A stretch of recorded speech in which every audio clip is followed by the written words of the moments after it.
Welcome alpha. கர்த்தராகிய இயேசு கிறிஸ்துவின் நாமத்தினாலே உங்களை வரவேற்கிறேன்.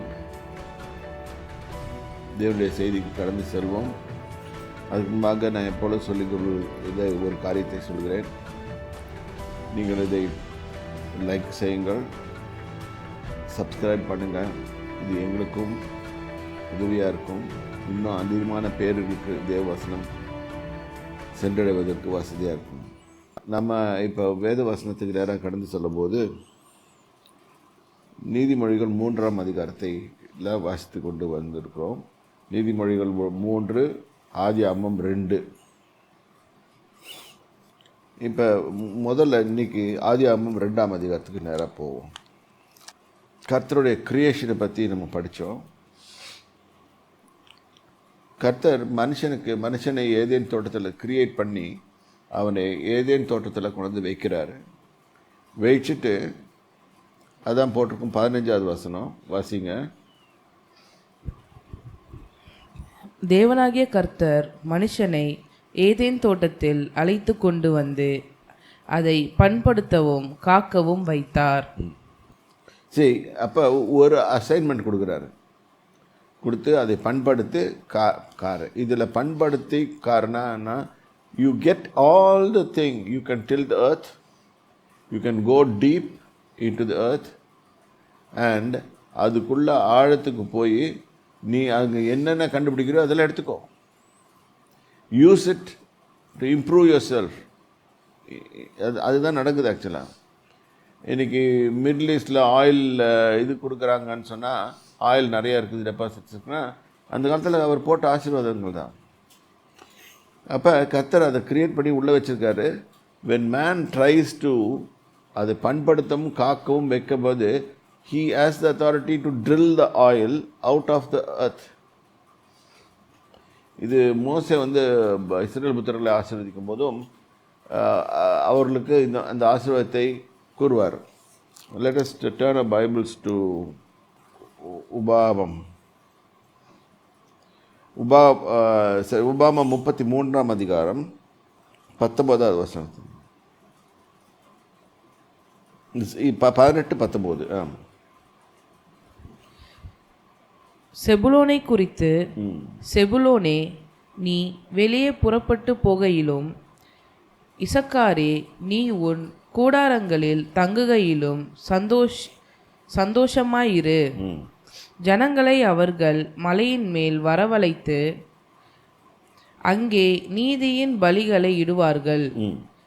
கடல்களிலுள்ள சம்பூரணத்தையும் மணலிலுள்ள மறைத்திருக்கும் பொருள்களையும் அனுபவிப்பார்கள் என்றார். எப்போ எழுதி வச்சிருக்குது? எப்போவோ, இது 3500-4000 வருஷத்துக்கு முன்னால் எழுதி வச்சது. அது பக்கம் பெட்ரோலியம் ப்ராடக்ட்ஸ் எல்லாம் தெரியவே தெரியாது. இப்போ கண்டுபிடிச்சிருக்காங்க மெடிட்ரேனியன் சீல பெட்ரோல் இருக்குதுன்னு, இது ஆயில் இருக்குதுன்னு சொல்லிட்டு, ஆயில் அண்ட் நேச்சுரல் கேஸ் இருக்குதுன்னு. அதுக்கு தான் இவ்வளோ போட்டி. வார் மிடில் ஈஸ்ட் வாரே இதுதான். அப்போ எங்கே பொருள் இருக்குதோ அந்த இடத்துல கொஞ்சம் கான்சன்ட்ரேஷன் இருக்கும். அப்போ கர்த்தர் அவனை ஆசீர்வதித்ததினால அந்த இடத்துல போயிருக்குது. அவனுக்கு அந்த எபிலிட்டி கொடுத்துட்டாரு. இப்போ மோசஸ் மூலமாக ப்ராஃபஸி வர வருது. நீ கடலுக்குள்ளே மறைந்திருக்கும் பொருட்களை அனுபவிப்பாய். கடல்களில் எத்தனையோ இருக்குது. Even yesterday I studied one scientific this thing. Even gold is there, it seems. கடலுக்குள்ளே நிறைய பேர் கோல்டு 2 வருஷத்துக்கோ 10 வருஷத்துக்கு தான் இருக்கும் அப்படின்னு சொல்லிட்டு இருந்தாங்க சில நம்ம ஈக்கானமிஸ்ட் எல்லாம். இப்போ கண்டுபிடிக்கிறாங்க கடலில் கோல்டு நிறையா இருக்குது. இப்போ அவன் டைவிங் கியர் போட்டு உள்ளே போயிடுவானுங்க. ஏன்னா கர்த்தர் எல்லாத்தையும் உள்ளே வச்சுருக்காரு. இது ஏன் நடக்குதுன்னு கேட்டிங்கன்னா, ஆல்ரெடி மனுஷனை படைக்கும் போதே அதெல்லாம் க்ரியேட் பண்ணி வச்சுட்டாரு. புதுசாக ஒன்றும் கண்டுபிடிக்கிறது இல்லை. கர்த்தர் அங்கே வச்சுருக்கிறதே எடுத்துகிட்டு வராங்க, அவ்வளோதான். நல்லா புரிஞ்சுக்கணும். அப்போ கர்த்தர் அதை பண்படுத்தவும் அதை காக்கவும் வைத்தார். முதல்ல அதுக்கு முன்னால் ஒரு வசனத்தை படித்தோம். இங்கே படித்தோம் 12வது வசனம் பாருங்கள். அது 2:12. அந்த தேசத்தின் பொன் நல்லது. பார்த்தீங்களா? நம்ம சொல்கிற நம்ம லாங்குவேஜில் சொல்கிறபடி பார்த்தா 24 carat gold, 22 carat gold, 18 carat கோல்டுன்னு சொல்லிட்டு இருப்பாங்க வியாபாரிகள். அங்கே பியோர் கோல்டு, அந்த தேசத்தின் பொன் நல்லது. இது ஆண்டவரே சொல்கிறாரு. Now let us go back to verse 15. அதை பண்படுத்தவும் காக்கவும் அதை வைத்தார். அவனை கொண்டாந்து வச்சுட்டு ஒரே ஒரு கமாண்டு தான் கொடுக்குறாரு. என்ன கமாண்ட் கொடுக்குறாரு? நீ எல்லாம் சாப்பிடலாம், உனக்கு பசிக்கும்பா, நீ வேலை செய்யும்போது உனக்கு பசி எடுக்கும். இன்றைக்கும் நம்மளுக்கெல்லாம் பசி எடுத்துச்சுன்னா நம்ம உடனே எதோ மிட் நைட்லலாம் போய் பிரியாணி சாப்பிட்டு வந்து உடம்பு கெடுத்துக்கிறோம்ல, அது மாதிரி அவனுக்கும் வேலை செய்யும்போது பசி எடுக்கும். அதனால் நீ என்ன பண்ண, அங்கே இருக்க பழங்கள்லாம் வச்சுருக்கேன், எல்லாம் சாப்பிடு, எக்ஸப்ட் ஒரு பாரத்தில் இருக்கிற பழத்தை ஒண்டி படிக்காத அப்படின்னு ஒரு ஒபே பண்ணுவானான்னு பார்க்குறது தான். It's God doesn't prohibit anything from us. அவர் அவன் கீழ்ப்படுகிறானா, எல்லாவற்றையும் அனுபவிக்க எனக்கு அதிகாரம் உண்டு, ஆனால் எல்லாம் தகுதி ஆயிராது. இது பவுல் எழுதினது. எல்லாவற்றையும் அனுபவிக்க எனக்கு எல்லாவற்றையும் அனுபவிக்க அதிகாரம் உண்டு. இப்போ மனுஷர்கள் மாதிரி உலகத்தார் சொல்கிறபடி பார்த்தா தண்ணி அடிக்கிறதுக்கு எனக்கு அதிகாரம் இருக்குது, சிகரெட் குடிக்கிறதுக்கு எனக்கு அதிகாரம் இருக்குது, இந்த சரீரத்துக்கு இருக்குது. ஆனால் இது வரைக்கும் என்னுடைய இந்த நாட்கள் வரைக்கும் நான் இது வரைக்கும் ஒன்றும் பண்ணதில்லை.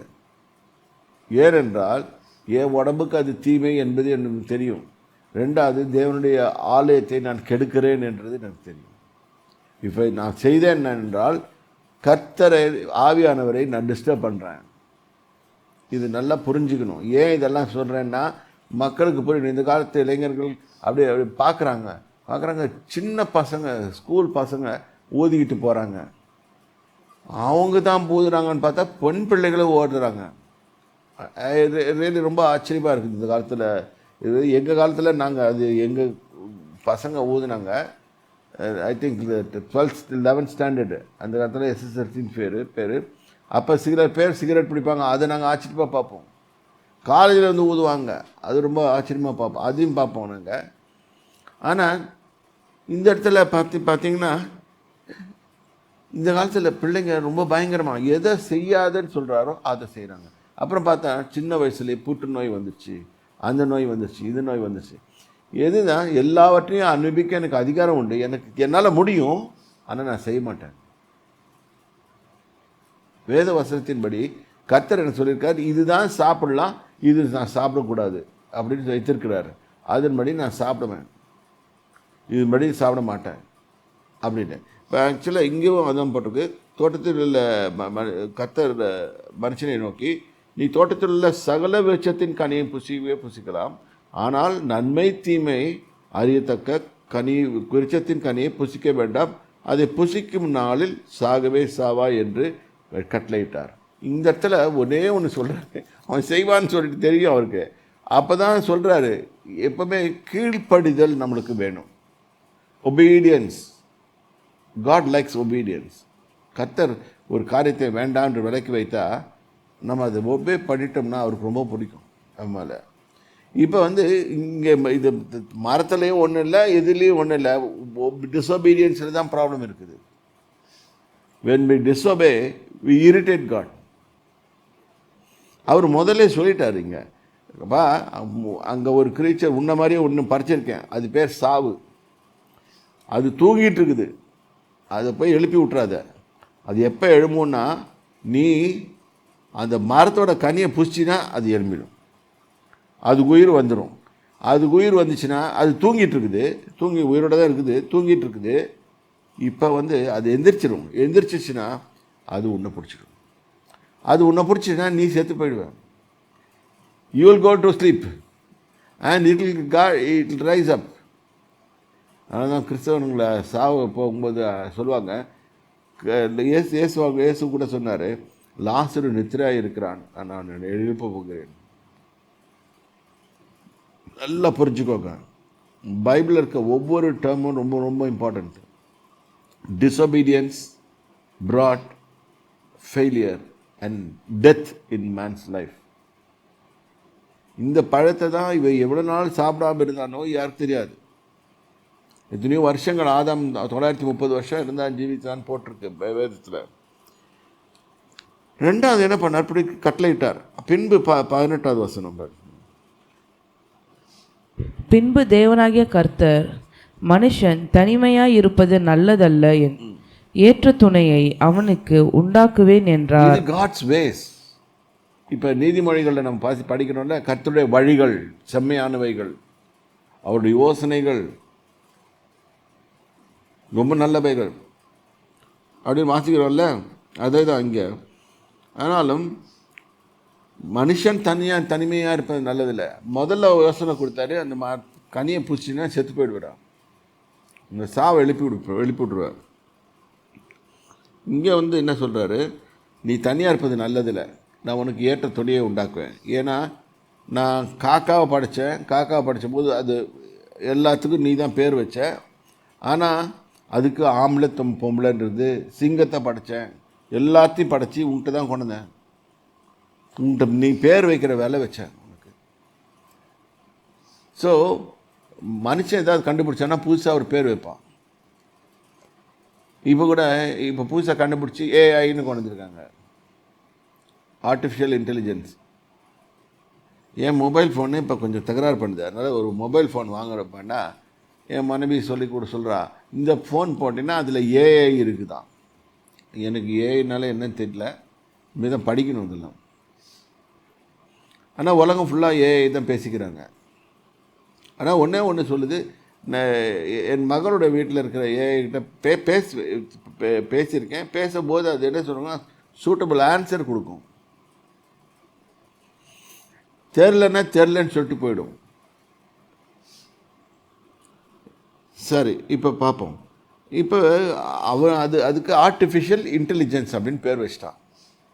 கர்த்தர் அவனுக்கு சொல்லி கொடுத்தாரா இல்லையா இப்போ தெரியல. ஆனால் அவன் பேர் வச்சான், மனுஷன் அதை கண்டுபிடிச்சான், அதுக்கு பேர் வச்சான். இப்போ இங்கே இது புசிக்கிற நாளிலே சாவா இது சொல்லிவிட்டு நெக்ஸ்ட் என்ன சொல்கிறாரு, அப்பா உனக்கு ஒரு துணையை உண்டாக்குறேன் அப்படின்னு சொல்லிட்டு அவனுக்கு துணையை உண்டாக்குவேன் என்றார். சொல்லிட்டு என்ன பண்ணுறாரு, தேவனாகிய கர்த்தர் வெளியின் சகலவித மிருகங்களையும் ஆகாயத்தின் சகலவித பறவைகளையும் மண்ணினாலே உருவாக்கி ஆதாம் அவைகளுக்கு என்ன பெயரிடுவான் என்று பார்க்கும்படி அவைகளை அவனிடத்தில் கொண்டு வந்தார். அவருக்கு இப்போ தான் பேரிடுவான்னு தெரியும், இருந்தும் அவங்ககிட்ட கொண்டு வந்து கொடுக்குறாரு. அவன் அதை பார்க்குறான், என்னடா இது அப்படின்னு பார்க்குறான். அது காணிச்சு உடனே காக்கான்றான். இது நம்ம ஊர்படி, நீங்கள் வெளிநாட்டு, ஆனால் எதை காக்கா எல்லா ஊர்லேயும் ஒரே மாதிரி தான் கற்றுது. ஓகே, இப்போ ஒவ்வொன்றுத்துக்கும் ஒரு பேர் வச்சுட்டான்.